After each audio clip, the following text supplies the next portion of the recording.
Welcome friends, welcome to Physics in 20 minutes. In this video, we are going to look at some of the review questions on Newton's laws.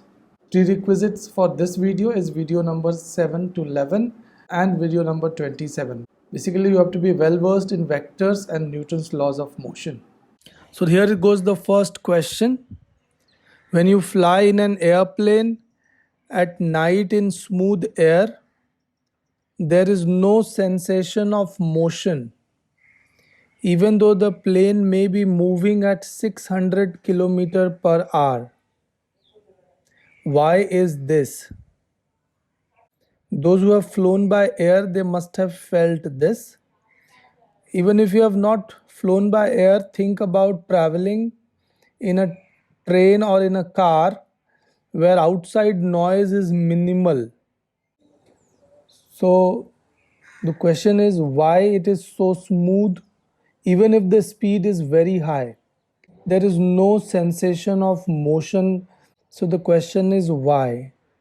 The answer to this question is this, that airplane acts like an inertial frame of reference.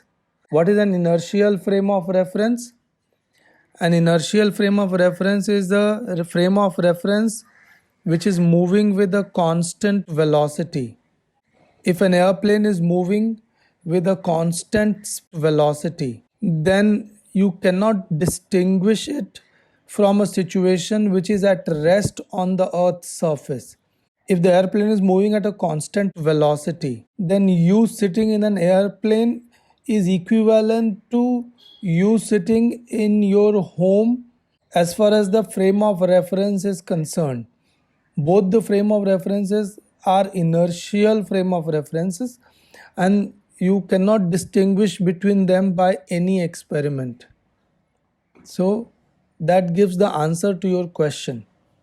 Now the second question, some people say that the force of inertia or force of momentum throws the passengers forward when a car brakes sharply.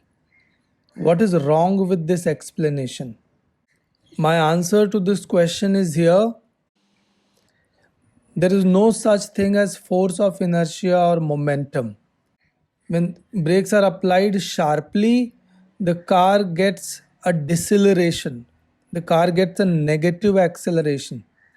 As a result, it becomes a non-inertial frame of reference. The passengers will continue to move ahead while the car slows down when the brakes are applied.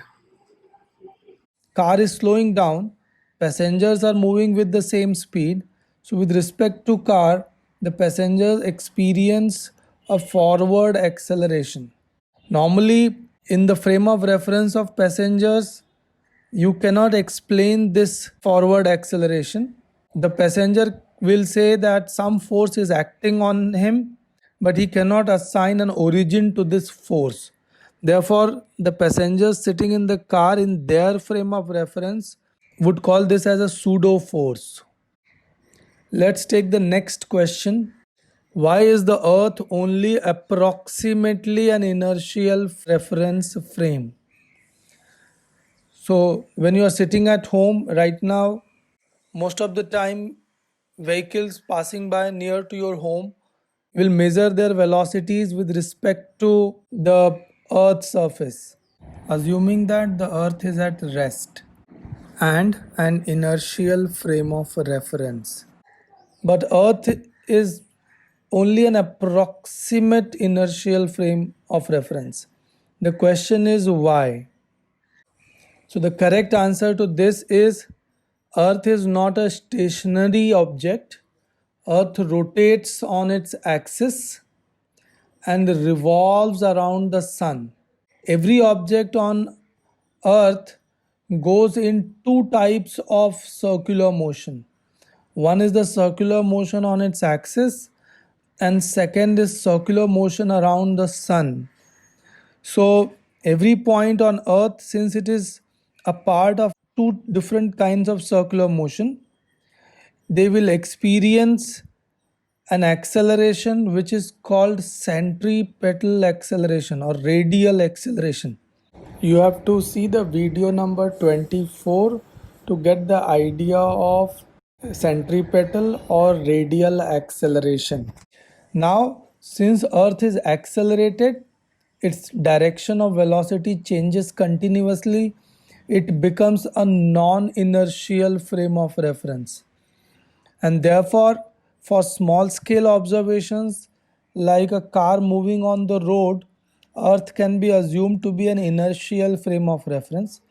But a large scale observations, for example, if you have to observe the motion of distant stars from the Earth, then Earth becomes a non inertial frame of reference. Let's go ahead. My next question is here. You can play catch with a soft ball in a bus moving with constant speed on a straight road, just as though the bus were at rest. Is this still possible when the bus is making a turn at a constant speed on a level road? Why or why not? The answer to this question is here. No, it is not possible. Why is it not possible? If the bus is taking a turn, even at a constant speed, then its direction and hence velocity changes continuously. It will go in different direction at different instances, and therefore it becomes an accelerating or non-inertial frame of reference. And in that case, the passengers inside the bus, including the ball, will experience a centrifugal force. So, what will happen here is two people standing in the bus may move along a circular path, but if the ball is thrown in air, the ball will not move in the circular path, but it will go straight. Here is my next question. It is not the fall that hurts you, it is the sudden stop at the bottom. Translate this saying into the language of Newton's laws of motion.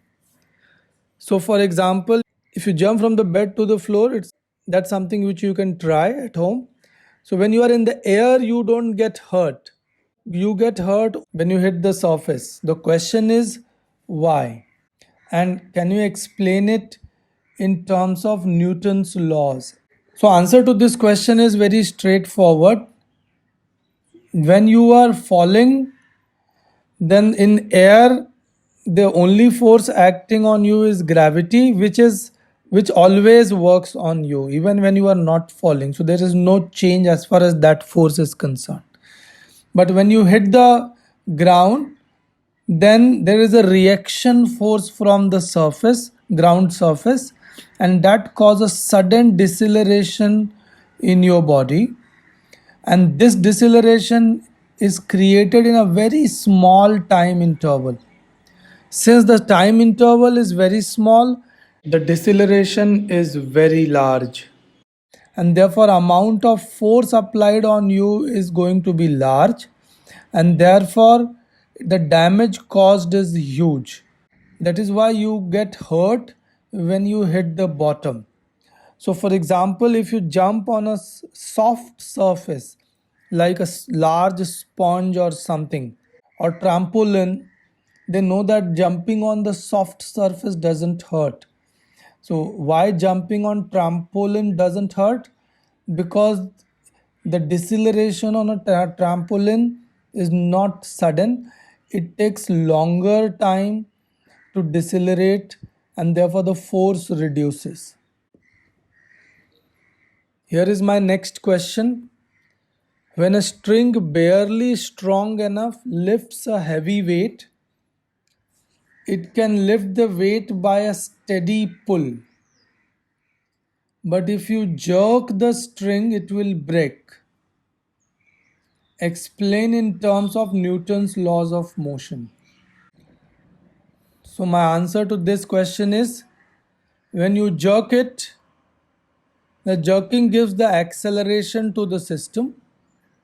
Now, if there is an acceleration in the system, then the tension in the system should be more. The tension increases, and that tension can be more than the breaking tension of the string, and therefore string can break. That brings us to the last review question. A manual for student pilot contains the following passage. When an airplane flies at a steady altitude, neither climbing or nor descending, the upward lift force from the wings equals the airplane's weight. When the airplane is climbing at a steady rate, that means it is going up, the upward lift is greater than the weight. When the airplane is descending at a steady rate, the upward lift is less than the weight. Are these statements correct? Explain. So answer to the question is these are not correct explanations. Only the first part is correct. When an airplane flies at a steady altitude, neither climbing nor descending, then the upward lift force from the wings equals to the airplane's weight. But even in the next case, when the airplane is climbing at a steady rate, so the key word here is the steady rate. If the airplane is climbing up with a steady rate, then its acceleration is still zero.